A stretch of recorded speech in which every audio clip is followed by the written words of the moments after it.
De entrada, quiero aclarar que tengo un profundo respeto y admiración por Esteban Bullrich.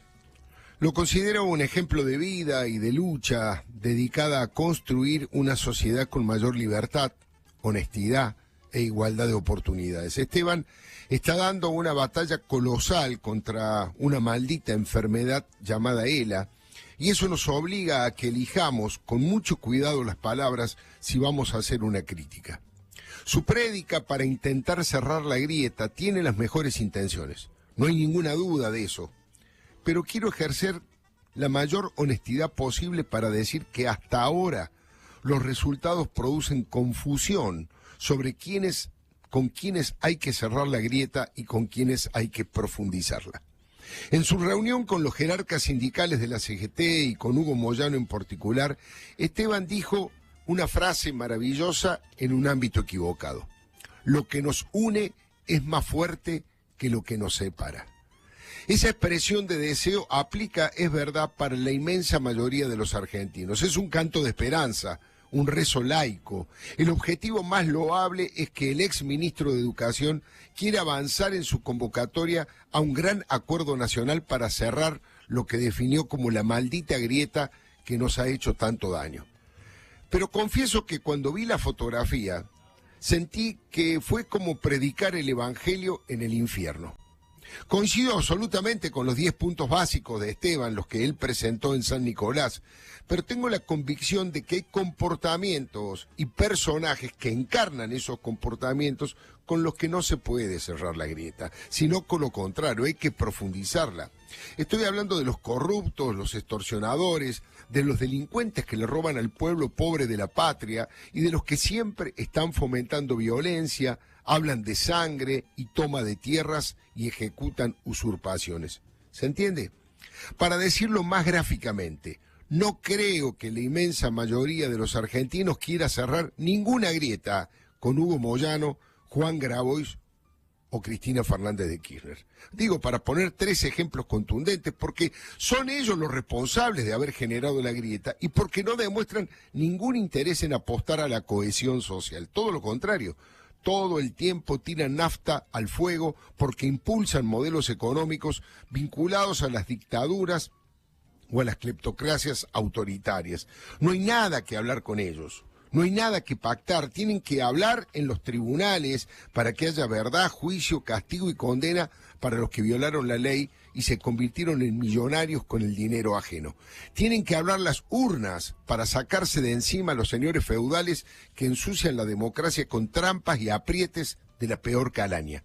Una cosa es la unidad nacional, tan necesaria para avanzar en un país con más justicia social, con desarrollo productivo, y otra cosa muy distinta es mezclar a las personas honestas, republicanas y pacíficas con los ladrones, con los autócratas y con los violentos.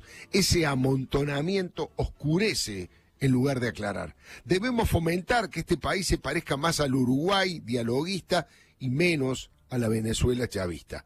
Todos tenemos que tirar para el mismo lado, por supuesto, y no ventear la energía en peleas fratricidas. En eso estoy totalmente de acuerdo.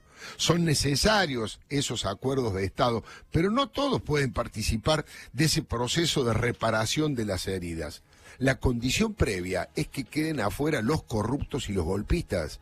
El cierre de la grieta no puede hacerse sobre la base de la impunidad.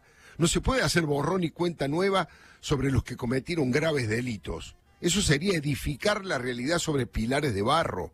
¿Se puede cerrar la grieta con quienes se hicieron ultramillonarios en la función pública como los Kirchner y los Báez?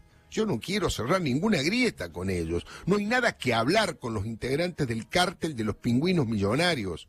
No pueden tener un lugar en esa mesa. Cerrar la grieta con los ladrones de Estado es igual a impunidad y a libertad para robar y enriquecerse ilícitamente.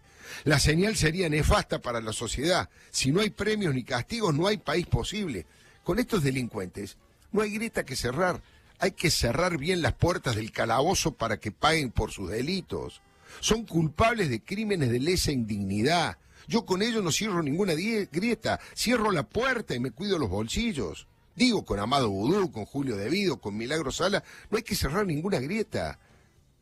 ¿Hay que cerrar alguna grieta con delincuentes condenados de esa magnitud? Repito, cerrar bien la puerta del calabozo para que no se escapen. ¿Hay que cerrar alguna grieta con los magnates sindicales mafiosos, los que bloquean y los que extorsionan empresas? Con los fanáticos autoritarios integrantes del Ministerio de la Venganza, no quiero cerrar ninguna grieta. Rodolfo Tailade, Gregorio Dalbón, Tristán Bauer, Luis Delía, entre otros, se cansaron de insultar y amenazar a muchos jueces, fiscales, opositores y periodistas independientes. Pregunto, ¿hay diálogo posible con los que quieren cambiar la Constitución y la Corte Suprema para ponerla al servicio de una camiseta partidaria pingüina y de la impunidad de Cristina y de su banda? ¿Se puede dialogar con los que se sublevan contra la división de poderes y con los que quieren censurar periodistas y someterlos a la esclavitud, como intentaron hacerlo durante tantos años? Mire, hay una grieta política y social que debemos cerrar en forma urgente, pero hay una grieta moral que debemos profundizar. Con los corruptos y con los golpistas nos separa no una grieta, un abismo. Entre esos tipos y yo hay algo personal, diría Joan Manuel Serrat.